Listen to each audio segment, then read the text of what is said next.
ایک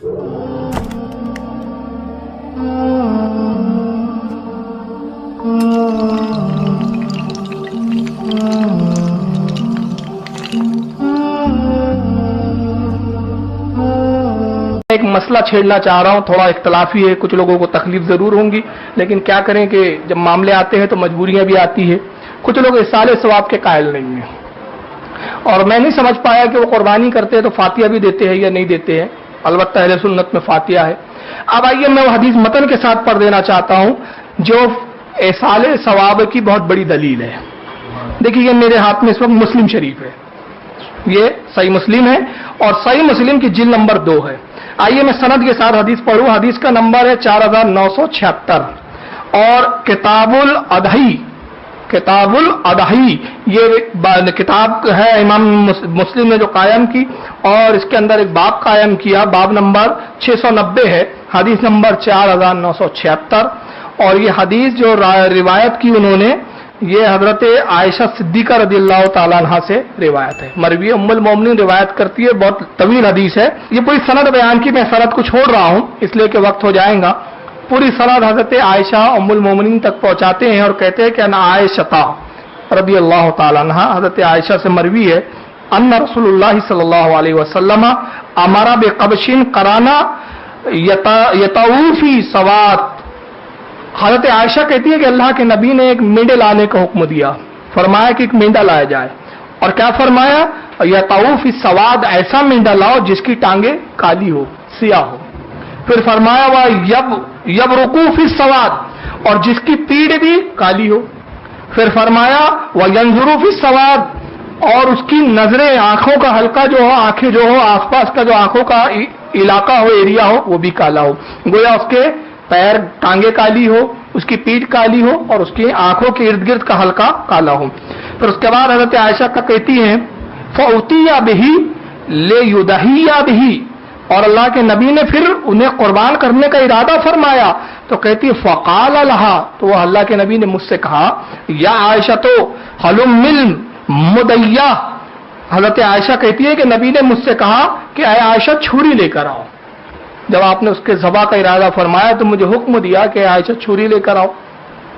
کہتی ہے ثم قال، اس کے بعد پھر آپ نے دوسرا حکم دیا اشحذاها بحجر، اے عائشہ اس کو پتھر پر پہلے تیز کر لو۔ ام المومنین کہتی ہے آگے میں نے نبی پاک صلی اللہ علیہ وسلم کے حکم کے مطابق عمل کیا، یعنی اس چھری کو میں نے پتھر پہ گھس کر تیز کیا۔ ثم اخذا، پھر اللہ کے نبی صلی اللہ علیہ وسلم نے وہ چاقو مجھ سے لے لیا، واخذ القبش، اور پھر اللہ کے نبی نے اس مینڈے کو بھی پکڑ لیا، فَأَجْعَاهُ، پھر اللہ کے نبی صلی اللہ علیہ وسلم ذبح کے لیے اس کو لٹاتے ہیں، ثُمَّ ذَبَحُ، پھر نبی پاک نے اس کو ذبح فرما دیا۔ اب ذبح کر دیا، اب حدیث کے الفاظ پہ آپ غور کریں، پہلے چھری تیز کرنے کا حکم دیا، پھر چھری لی، جانور کو زمین پر رکھا، لٹایا، اور اس کے بعد حضرت عائشہ کہتی ہے اب ذبح کر دیا، جانور ذبح ہو چکا ہے، اب جانور سامنے ہے اور ذبح کیا ہوا ہے۔ اب اس کے بعد کیا کہتی ہے حضرت عائشہ ثم قال، اس کے بعد اللہ کے نبی نے اپنے دست مبارک کو گویا اٹھایا اور کہا بسم اللہ، اللہ کے نام سے شروع، اللہم تقبل، اے اللہ میں اس کو قربان کرتا ہوں من محمدیوں، محمد صلی اللہ علیہ وسلم کی طرف سے، اے اللہ یہ میری طرف سے ہے، وہ آل محمدین، یہ میری آل کی طرف سے ہے، محمد کی آل کی طرف سے، ومن امت محمدین، اور یہ میری تمام امت کی طرف سے ہے۔ یہ حدیث سے کیا پتا چلا؟ اگر اصالِ ثواب کی کوئی اصل نہیں ہے تو اللہ کے نبی کیا کرے، یہ میری طرف سے، یہ میری آل کی طرف سے، یہ میرے تمام امت کی طرف سے۔ یہاں سے بات واضح ہو جاتی ہے کہ اصالِ ثواب خود نبی پاک صلی اللہ علیہ وسلم کی سنت ہے، اور یہی ہم فاتحہ میں کہتے پروردگار اس کا ثواب فلاح کی لیے، اس کا ثواب فلاح کے لیے، اس کا ثواب پوری کل امت مسلمہ کے لیے۔ اور یہاں اس بات کی تردید ہو جاتی ہے کہ کچھ لوگ کہتے ہیں کہ کسی کا عمل دوسرے کے لیے فائدہ بخش نہیں ہوتا۔ اگر کسی کا عمل دوسرے کے لیے فائدہ بخش نہیں ہے تو پھر نبی پاک صلی اللہ علیہ وسلم نے یہ عمل کیوں کیا؟ یہ عمل کر کے گویا آپ نے بتایا کہ جو عمل خود کے لیے کیا جائے وہ خود کی ذات کو بھی فائدہ دیتا ہے، اور اس میں اگر دوسرے کے فائدے کی نیت کر لی جائے تو دوسرے کے لیے بھی فائدہ اور ثواب کا سبب ہو جاتا ہے۔ چنانچہ امام مسلم نے اس کو نقل کیا۔ اب آئیے میں اس کے ذرا حوالے سنا دوں، میں نے مسلم کے حوالے سے حدیث پڑھی، امام مسلم نے اس کو جلد نمبر 2 حدیث نمبر 4976 کے تحت نقل کیا۔ इसी हदीस को अबू दाऊद ने जिल नंबर 2 हदीस नंबर 1019 के तहत नकल किया। इमाम तिरमिजी ने इस हदीस को जिल नंबर 1 हदीस नंबर 1564 के तहत इसको नकल किया। इब्न माजा ने जिल नंबर 2 हदीस नंबर 907 के तहत इसको नकल किया। इमाम तहावी रहमतुल्लाह ताला अलैह ने शरह मानियुल आसार जिल नंबर 4 हदीस नंबर 388 पे इसको नकल किया। मुस्नद अहमद में इमाम अहमद इब्न अम्बल ने 21,761 नंबर के हदीस के तहत इसको नकल किया। इमाम इब्न हिब्बान ने हदीस नंबर 5,902 के तहत इसको नकल किया। इमाम हाकिम ने अल मुस्तदरक में हदीस नंबर 4,574 के तहत 77 के तहत इसको नकल किया। इमाम बहकी रहमतुल्लाह ताला अलैह ने अपनी किताब में हदीस नंबर 18,786, इमाम अबू याला ने हदीस नंबर 3,118, इमाम दारकुतनी ने हदीस नंबर 50, इमाम तबरानी ने माजा में कबीर में हदीस नंबर 997 के तहत। आपने शायद ये किताबों के नंबर शुमार नहीं किए, आप शुमार करेंगे तो कुल 12 हदीस की किताबों के मैंने हवाले दिए 12वीं की निस्बत से, और अगर और किताबों को आप खंगालेंगे तो ये हदीस और भी हदीस की किताबों में मिल जाएंगी, लेकिन नबी पाक की निस्बत के एतबार से मैंने 12 किताबों के हवाले बयान कर दिए। अब आइए, इस हदीस के अंदर तो एक जुमला था इमाम मुस्लिम ने जो नकल किया, और वो हदीस शरीफ क्या है कि अल्लाह के नबी ने अपने आल की तरफ से ज़बा फरमाया, खुद की तरफ से कहा कि अल्लाह ये जो जानवर मैंने ज़बा किया ये मेरी तरफ से, मेरी आल की तरफ से, मेरी उम्मत की तरफ से। मगर उम्मत में कहां तक और कितने उम्मती, आइए इसके लिए मैं एक दूसरा हवाला दे रहा हूं। ये इमाम तहावी की तहावी शरीफ है, जिसका दूसरा नाम शरह मानियुल आसार के भी नाम से मशहूर है। इमाम तहावी रहमतुल्लाह ताला अलैह, इमाम अबू जाफर तहावी रहमतुल्लाह अलैह अपनी इस किताब की जिल्द नंबर 4 हदीस की किताब है, 4 जिल्दों में आती है, चौथी जिल्द है इसकी, और इसका हदीस नंबर 394 के अंदर हजरत अबू सईद खुदरी से उन्होंने रिवायत नकल की, पूरी सनद उन्होंने बयान की है।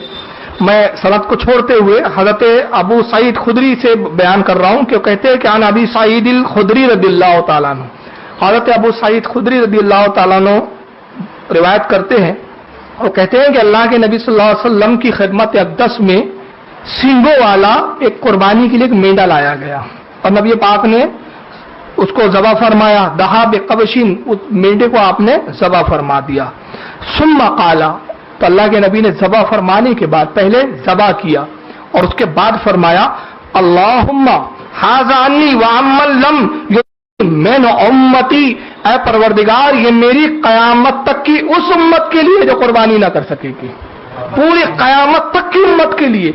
आप अंदाजा लगाइए कयामत तक कितने करोड़ों अरबों खरबों उम्मती आएंगे, मगर नबी का अमल देखिए सारी उम्मत के लिए किफालत कर रहा है। यहां से एक बात पता चली कि नबी के अमल में बरकत। दूसरी बात पता चलती है कि सवाब में कितने ही लोगों का नाम लिया, अल्लाह ताला गनी है कि सबको उतना ही सवाब अता फरमाए और किसी के सवाब में कोई कमी ना है। ये हदीस की मुस्तनद किताबों में ये चीज है। अब यहां पर मैं एक बात और अर्ज करता चलता हूं, अल्लाह के नबी की हदीस के अल्फाज सुने। पहले ज़बा फरमाया, हदीस के अल्फाज है, और ज़बा फरमाया तो जानवर सामने है और उसके बाद आप दुआ करते हैं, तो गोया ये बात साबित हुई कि जब दुआ की जाए, फातिहा पढ़ी जाए तो चीज सामने रखी जाती है, उसको दूर नहीं रखा जाता। और दूसरी दलील आपने फरमाया अल्लाहुम्मा हाजा, ऐ अल्लाह ये जानवर, हाजा ये इसमें इशारा है, इसमें मुशारुन इलैह जिसे कहा जाता है, जिस चीज की तरफ इशारा किया जाता है। और हाजा का लफ्ज कब इस्तेमाल होता है, इसमें इशारा कब होता है, जब वो चीज करीब होती है, करीब के लिए इशारा है। गोया वो जानवर आपके करीब था, आपके कदमों में था और आप कह रहे थे ऐ परवरदिगार ये जो जानवर मैंने ज़बा किया इसका सवाब मेरी पूरी उम्मत के लिए है। बस हम भी तो ये कहते हैं परवरदिगार जो खाना ये रखा हुआ है इसका सवाब फला के लिए है, ऐ परवरदिगार ये जो खाने की चीजें रखी गई है इसका सवाब फला के लिए। ये सुन्नत पे अमल हुआ। मुझे नहीं समझ में आता लोग क्यों एतराज करते हैं, पढ़ते कम एतराज ज्यादा करते हैं। तो बहरहाल ये मैंने हदीस बयान की, इसको और किन किन लोगों ने इस हदीस को नकल किया जरा वो भी सुन ले। मैंने तहावी शरीफ से हदीस बयान की। मुमकिन है कि कुछ तासुब पसंद लोग कहे कि इमाम तहावी हनफी मसलक के थे, लिहाजा हम नहीं मानेंगे, वो हनफी होके आए हमारे यहाँ नहीं है। तो मैं उनको पूरा घर पहुंचाना जानता हूं। इस हदीस को इमाम दारमी रहमतुल्लाह अलैह ने भी नकल किया है, जो इमाम बुखारी के उस्ताद है, इमाम मुस्लिम के उस्ताद है, इमाम अबू दाऊद के। चाहता तो दारमी से पढ़ सकता था लेकिन जानबूझ के मैंने इससे पढ़ा ताकि पहले इतनी देर जब तक वो सुने उतनी देर तो कम से कम मुगालते में रहे वो। تو इमाम दारमी ने जिल्द नंबर 1 हदीस नंबर 1983 के तहत से हदीस को नकल किया। अब यहां फिर एक हाथ कोई और होशियार आएगा, कहेगा सयासित्ता की थोड़ी हदीस है, क्योंकि बेचारों का कुल ईमान सयासित्ता पर है। तो अर्ज कर दूं, अबू दाऊद ने भी इसको हदीस नंबर 1037 जिल्द नंबर 2 में नकल किया है। यानी आप पूरी तरह इनको अपने घर पहुंचा दिया कि सवाब पहुंचाना चाहे पूरी ना, ये सुन्नत रसूलुल्लाह सल्लल्लाहु अलैहि वसल्लम में। तो जब नबी के लिए ये अमल बिदत ना हुआ तो उम्मती के लिए कहां से बिदत हो जाएगा? तो अगर तुम इस अमल को, फातिहा को और रिसाले सवाब को बिदत कहते हो तो पहले नबी के इस अमल को बिदत कहना पड़ेगा।